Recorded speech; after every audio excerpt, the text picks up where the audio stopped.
আসসালামু আলাইকুম এভরিওয়ান। রোজা রেখে সবচেয়ে ইজি যে রেসিপিটা সেটা হচ্ছে কোনো কিছুর একটা র্যাপ বানিয়ে ফেলা। এটা হতে পারে বিফের, এটা হতে পারে চিকেনের অথবা প্রনের। সো ফার্স্টে আমি আমার বানানো বিশাল বড় একটা রুটি নিয়ে নিয়েছি, তার উপরে দিয়েছি লেটুস, তারপরে টমেটো, তারপরে পেঁয়াজ। এখন দিয়ে দিচ্ছি আমার বানানো সেই বিখ্যাত পিকল, যেটার জন্য আমি অনেক কমেন্ট পেয়েছি। বেসিক্যালি এটা একটা হোয়াইট ভিনেগার আচার, আর কিছুই না। লাইক বাংলাদেশি স্টাইলের আচার না, এটা বার্গার স্যান্ডউইচে দিয়ে খাওয়ার আচার। এখন অ্যাড করবো বিফ কিমা। এই বিফ কিমাটার রেসিপি আপনাদের কাছে আসবে, আমি এডিট করে শেষ করতে পারিনি, সো আমি আপলোড করতে পারিনি। সো আমি এখানে ভরে ভরে বিফ কিমা দিয়ে দিব, যেহেতু আমি নিজেই খাবো, নিজের জন্যই বানাচ্ছি।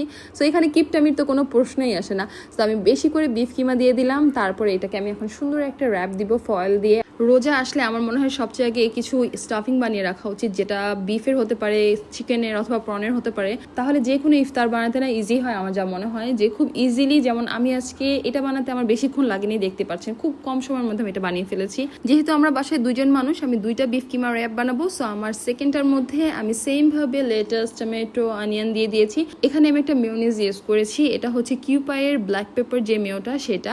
এটার মধ্যে অলরেডি ভিনেগার দেওয়া, ভেজিটেবল কুচি করে দেওয়া আছে, মানে টক ভাবটা অলরেডি আছে।